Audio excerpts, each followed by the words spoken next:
एक राजमहल में काम करने वाली जाती थी, तो राजमहल में जो काम करेगी वो तो उसका लड़का था। तो वो राजमहल में जाती थी इसलिए उसके लिए रोक टोक नहीं था। तो एक दिन उसने छज्जे पे राजकुमारी अपने बाल सुखा रही थी, उसकी दृष्टि पड़ी। अब राजकुमारी का सौंदर्य, उसकी पोशाक, उसका मन आसक्त हो गया देख के ही। पर सोचा मैं उसका पुत्र हूं जो इस घर में पोछा लगाती काम करती, भला राजकुमारी मुझसे क्या प्यार करेगी। पर अब मैंने ऐसा रूप नहीं देखा, अब मैं जी नहीं सकता। घर वापस हुआ, खाना पीना बंद कर दिया। कई दिन जब भोजन नहीं, उदासी, तो उसकी माँ ने पूछा तुम क्या चाहते हो, कौन सी ऐसी बात है। अगर कोई पीड़ा है तो मैं राज महल में सेवा करती हूँ, इसलिए राज वैद्यों को बुला सकती हूँ। महाराज मेरी प्रार्थना सुनेंगे क्योंकि मैं उनकी सेविका हूँ। क्या चाहिए तुझे, क्यों ऐसा करता है। तो उनका तुम माँ हो इसलिए बता रहा हूँ, पर तुम भी नहीं दे सकती। मैं जब आप काम को जा रही थी तो मैं महल गया, राजकुमारी को देखा, मेरा मन आसक्त हो गया। अब मैं उसके बिना जी नहीं सकता और उसको किसी भी तरह प्राप्त नहीं कर सकता, इसलिए मैं मरूंगा।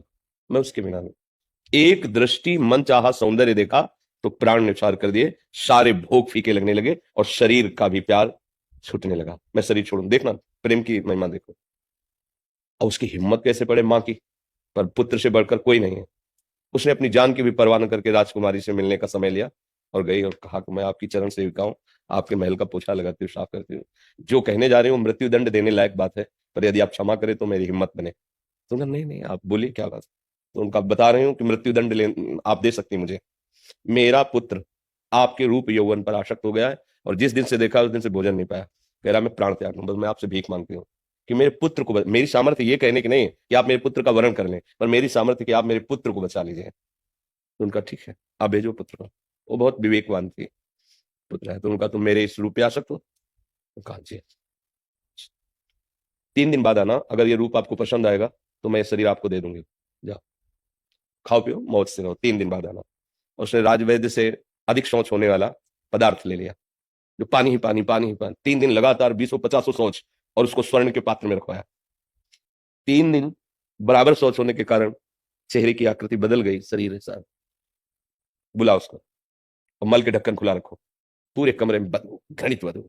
उसमें बुलाया गया, जाओ राजकुमारी बुला रहे। पहले तो इतनी बदबू, 3 दिन का मल वो खुले पात्र में रखा, तो ऐसे किया। जब राजकुमारी के समीप गया तो बराबर शौच होने के कारण आकृति शरीर का वो तेज, वो सब। तो उसने कहा कि वो तेज कहाँ गया। बोले उस घड़े में भरा है। उल्टी जैसा लगा, भगाओ। राजकुमारी ने कहा इसी शरीर से प्यार करते हैं, भाग क्यों रहे हो, यही तो चमक रहा था। ये मल मूत्र ही था जो चमक रहा था, शरीर का ढांचा तो वही है, कहाँ जा रहा है। नहीं हमें बात नहीं करनी, राग खत्म हो। सही पूछो, हमें एक ऐसा प्यार चाहिए, जो कुछ भी हम कर रहे हैं सब प्यार के लिए करें, अच्छे से समझ लो, बस प्रेम चाहिए। और वो जगत में कहीं मिल नहीं सकता। एक धनुदास नाम के महान संत हुए हैं, उनका जब ब्याह हुआ तो उनकी पत्नी बहुत ही अनुकूल और सुंदर थी। इतने आसक्त हो गए वो कि एक क्षण भी उसके बिन, ये कुछ जो महापुरुषों की लीलाएं होती हैं उनकी सारी इंद्रियां एकाग्र होती हैं, जिधर लगती है ना भरपूर लगती है। पूरे आसक्त हो गए। अब सामान बाजार से लाना तो वो जा नहीं सकते, पत्नी के साथ चलेंगे। पत्नी ऐसे चल रही हो, आप बैग उल्टा चल रहे हो, छाता लगाए, धूप ना लग जाए, क्योंकि मैं इस रूप को प्यार करता हूं। और एक एक कदम पीछे। ये आचार्य चरणों के शिष्यों ने देखा तो सब हंस रहे थे, लेकिन वो एकाग्रता आप लोग, वाह यार, अपनी इंद्रियों को इतना एकाग्र कर दिया इस पे, किसी तरफ नहीं देख रहा। कोई उपहास की बात, पत्नी को ऐसे देखते बैग चले तो उपहास हो रहा था। आचार्य ने कहा तो बहुत काम का आदमी है, इसने अपनी इंद्रियों को एकाग्र कर लिया, अब मोड़ना है, मैं इसके दर्शन करूंगा। आचार्य चरण गए नजदीक, कहा ए भाई मेरी तरफ तो देख ले, उधर ही देखता रहेगा। बोले जी नहीं सकता इसके देखे बिना। आसक्ति होती तो उनका, क्यों इतना आसक्त क्यों हो। बोले ऐसा रूप है, ऐसा गुण है, ऐसा प्यार है कि मैं नहीं अलग हो सकता। बोले अगर इससे बढ़ के, तो बोले हो ही नहीं सकता, क्योंकि प्रेमी जिससे प्यार करता है उसकी नजर में उससे बढ़कर कोई नहीं होता है। ऐसे प्यार में जैसे चपत नहीं लगाते थे, कहता है हो ही नहीं। जे ही स्पर्श किया और संकल्प किया, तेरे सामने ठाकुर ललित त्रिभंगी मदन मोहन, जे ही रूप दर्शन, छाता छूट गया। पत्नी विस्मित हो गई और वो महान संत श्री धनुर्दास जी नाम के हुए। दोबारा देखा भी नहीं पत्नी को, क्योंकि असली रूप का दर्शन और असली प्रेम का दर्शन हुआ, सब छूट गया। गोस्वामी श्री तुलसीदास जी महाराज, जिस दिन से ब्याह होके आया, एक क्षण के लिए भी मायके नहीं जाने दिया। कामी पुरुष अलग होता है, प्रेमी पुरुष, कामी पुरुष कहीं भी हो अपनी काम वासना की, प्रेमी जी नहीं सकता जिससे प्यार करता है। अब जब उनके भाई आते तो बहाने से लौटाल देती, बता नहीं पाती थी कि हमारे प्रिय पति इतना आसक्त है कि मैं। एक दिन वो किसी पुरोहिती कर से किसी जजमान के यहाँ गए थे, बस कुछ क्षण के लिए लौट के आए तो भाई के साथ माँ आदि के दर्शन करने चले। जो ही सुना तो वैसे ही लौट पड़े। संध्या काल हो गया था, नदी पार की बड़ी कहानी है। छत से जाके आंगन में कूदे तो निकल के आए, देखा, धिक्कार तुम्हारी आसक्ति को, जितना इस चाम पे आसक्ति करते उतना राम पे करते, महान हो जाते। बस कदम पीछे हटाया और कहा आज से मैं तुम्हें गुरु मानता। दोबारा देखा नहीं। राम राम राम, इतने बड़े महान संत बने। चिंतामणि पर अत्यंत आसक्त बिल्व मंगलाचार्य, जिनको कहा गया बिल्व मंगल जी अपनी आंखें फोड़ ली थी सुई से। उनके पिता ने उनका ब्याह किया, बहुत सुंदर लड़की, शायद इसकी आसक्ति पे फर्क पड़े, और वो लड़की पतिव्रता थी। एक बार भी उन्होंने बात भी नहीं की, और उसकी सारी जेवर लेकर चिंतामणि को सब संपत्ति, इसी शोक में माता पिता मर गए। अब चिंतामणि तो वैश्या, धन नहीं, धक्का मार के बाहर निकाल दिया। आज ही अपनी पत्नी के पास गए, रो के कहा मुझे बचा लो, अगर मुझे धन नहीं मिलेगा तो वो मेरी तरफ देखेगी नहीं, अगर देखेगी नहीं तो मैं जीऊंगा नहीं। आज अपनी पत्नी से देख। पत्नी ने कहा हमारे पास तो एक सुहाग का वो होता है माला, क्या कहते हैं उसको, मंगल सूत्र, वही आप ले लो, कम से कम आपको देख लेगी, आपको सुख मिल जाएगा। कहानी पूरी बड़ी है। उसने कहा कहां से लाए, उसने कहा अपनी पत्नी से। फिर क्या लाओगे, फिर कुछ नहीं। निर्मम, जब तू अपनी पत्नी का ब्याह ही हुई का, उसका नहीं हुआ, जो इतना प्यार करती है कि तेरे लिए मंगलसूत्र, तुम मेरा क्या, उनके पास आदमी तो धक्का मार के निकाल दिया। अब कोई रास्ता नहीं। जिसका कोई रास्ता नहीं होता उसे भगवान के भक्त मिल जाते, संत जन, उनको भगवान का परिचय मिला, कृष्णचंद्र जी का। तो जैसे जलते हुए आग में किसी को गंगा की धारा मिल जाए, नाम जब भगवत चिंतन, शांति मिली। वो जो वियोग चिंतामणि का था, वो आसक्ति जो थी उसका मोड़ हुआ प्रभु की तरफ। एक ही वर्ष हुए थे, मन में आया कि मैं विचरण करूं, एक आश्रम में न रहूं। तो वो विचरण कर रहे थे, आगे जा रहे थे, तो गांव बाहर मंदिर था, सरोवर था, तो वहां देवी पूजन के लिए माताएं बहनें आती, तो एक नौवधू जा रही थी पूजने, बिल्कुल हूबहू चिंतामणि जैसी। और फिर वो आसक्ति जागृत हो गई। बहुत मन को समझाया, बस वो पीछे लग गए। वो पूजन की वापस होकर के गई, जब घर में गई तो ये दरवाजे तक गए, और उसका पति बहुत सुलझा हुआ व्यक्तित्व वाला स्वभाव का था। अपने पति से कहा कोई नीच आदमी है, चिन्ह तो वैष्णव धारण किए, पर गलत दृष्टि से हमें देख रहा, पीछे लगा चला रहा है। दरवाजे पे आया, हम है, धैर्य रखो। नजदीक गए, कैसे आगमन हुआ आपका, थप्पड़ भी मार सकता था। तो उन्होंने कहा आप कौन है, बोले जो अंदर गई उनके हम पति हैं। बोले मुझे बचा लो, मैं आसक्त चित्त हूँ, मैं एक बार भर नेत्र देखना चाहता हूँ, वो मेरी चिंतामणि जैसी ही है।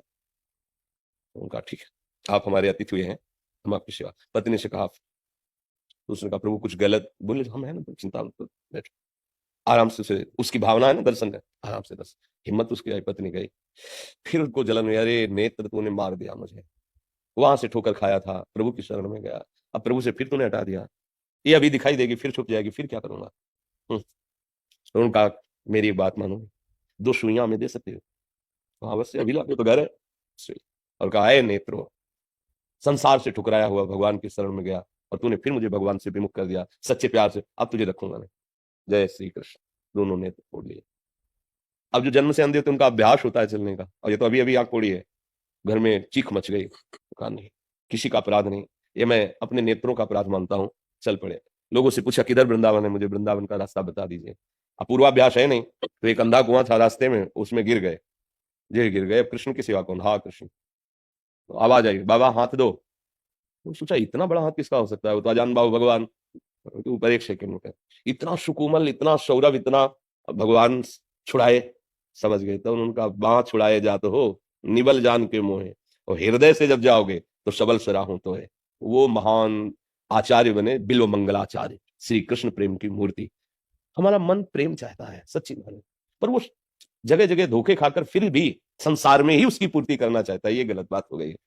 प्रेम वपु प्रभु से यदि हमारा प्रेम हो जाए, प्रभु भाव से प्रेम हो जाए, तो सर्वमंगल हो जाए। हमारा लक्ष्य है, हमारा कोई एक ऐसा हो जो अविनाशी हो और मुझे बहुत प्यार करता हो और कभी मुझे दुख ना मिले, वो केवल मेरे प्रभु ही है, दूसरा नहीं। इसलिए शास्त्रीय भाषा में कहा गया है, साधन धाम मोक्ष कर द्वारा पाए न जे परलोक सम्हारा।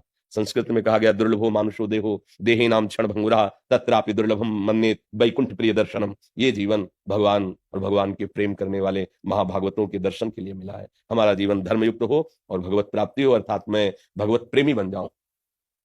रसखान जी बालकों से बहुत प्रेम करते थे, उनका अलग अलग रुचि होती है, गलत भावना से नहीं, स्वभाव होता है, एक रुचि होती है। एक किसी को पक्षियों से प्यार होता है, किसी को पशुओं से प्यार होता है। जब संत जन उन्हें मिले तो उन्होंने कहा अगर बालक ही देखना चाहते हो तो ब्रज में आओ ना, नंद का छोरा है, उसको एक बार देख लो, देखना मिट जाएगा।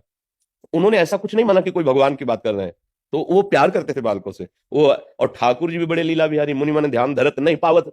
और वो इस लक्ष्य से क्या है कि नंद के छोरा को देखेंगे, तो देखा करधनी बांधे हुए, छोटा सा ऐसे पीताम्बर, और ऊपर झगुलिया पहने हुए और बंसी, और लुट गए। तब वो कहते हैं मत जाना, मत जाना, ब्रज की गलियों में मत जाना, एक ऐसा चोर खड़ा है जो तुम्हारे चित्त को चुरा लेगा, कहीं का नहीं रखेगा। अर्थात असली जब प्यार मिला रसकान जी को, बिक गए भगवान पर और कृतकृत हो गए। केवट को जब भगवान के चरण पखारने को मिले तो कह आप कछुनाथ न चाहिए। हमें ये प्राप्त करने के लिए मनुष्य जन्म मिला। सही सोचो, सही ढंग से अभी आनंद से बैठ के, तुम जो कुछ भी करना चाहते हो, जो कुछ भी पाना चाहते हो, वो सुख के लिए ना। देख लो आप, जो भी सुख के लिए ना। क्या जो जो तुम सोच रहे हो वो किसी के पास नहीं है क्या? होगा? क्या वो सुखी है? वो कुछ और चाह कर रहा है। अर्थात अभी सुख का ठिकाना किसी को नहीं मिला। सुख का ठिकाना है सुख सिंधु भगवान। और जहां भगवान से वास्तविक अपनापन हुआ, तो फिर कुछ नहीं चाहिए। जा ही न चाहिए कबहू कछु तुम संसार। प्रेमी को कुछ नहीं चाहिए। वो लैला मजनू की प्रेम की बात सुनी होगी। बहुत व्याकुल होकर के मजनू पुकार रहा था, लैला लैला। तो अहेतुकी कृपाल भगवान है, वो आए, उन्होंने कहा तेरी विकलता देखकर मुझे चैन नहीं, तू मेरा दर्शन कर। कौन हो तुम? तो उनकी भाषा, वो बोलते हैं जो अपने भगवान का नाम लिया, मैं वो हूं। तो उनका नहीं, मुझे तेरे दर्शन है। अगर तू सामर्थ्यशाली है तो लैला का रूप रख के आता, मैं तुझे देखूंगा। ये नेत्र उसके सिवा किसी को नहीं देख सकते। प्रेम देखो ना, शरीर की परवाह नहीं, प्राणों की परवाह नहीं, किसी के कोई पर, ये एक प्रेम बड़ी सूक्ष्मता से देखो। प्रेम ही परम विश्राम है। हम अपनी आत्मा से प्रेम करते हैं, इसलिए शरीर को भूल से बहुत अपनी आत्मा मान बैठे, तो सारा प्रेम इसी से। अगर शरीर पे आ जाए, तुम्हारा बहुत प्राण प्रिय दोस्त है और तुम्हें पता चल जाए कि ये हमें नष्ट कर देगा, तो पहले आप नष्ट कर दोगे, क्योंकि देह प्राण के प्रिय कछु नहीं। और जब आपको ये पता चल जाए कि आत्मा की प्रियता के सामने ये देह कुछ नहीं है, क्योंकि सब लोग जब वो आत्मा अंतरहित हो जाती है तो देह को जला देते हैं। अगर ये ज्ञान वास्तविक टिक जाए, जो अंतिम समय सब कहते हैं राम नाम सत्य है, ये सत्य नहीं है। जिसको ले जा रहे हैं देख लो क्या है, ये सब कुछ छोड़ के जा रहा है। सत्य क्या है? बोले नाम सत्य है। बोले बैठा ले दिमाग में, नहीं वो केवल गीत गा रहे हैं, केवल वहां तक जाने के लिए, इसके बाद उसको दिमाग में ले बैठा लेंगे। तो आपने जो प्रश्न किया, वो सत्य विषय यही है कि हम भगवान के अंश हैं और हमें प्रभु से प्यार करना है। अगर उनसे प्यार नहीं हुआ तो सब गड़बड़ हो जाएगा, पूरा जीवन हमारा व्यर्थ चला जाएगा। वही जब तक सबके अंदर है, तो हम किसी से भी प्यार करते हैं तो होती उन्हीं की आकर्षण वृत्ति पर हम जान नहीं पाते, और नाम अलग दे देते हैं, रूप अलग देते हैं। ये मेरी प्रिय पत्नी है, मेरा प्रिय पुत्र है, पर होता वही है। और जब वो अंतर ध्यान हो जाए तो रख लो भला प्रिय पुत्र और प्रिय पत्नी को, अर्थात सबका प्यार का केंद्र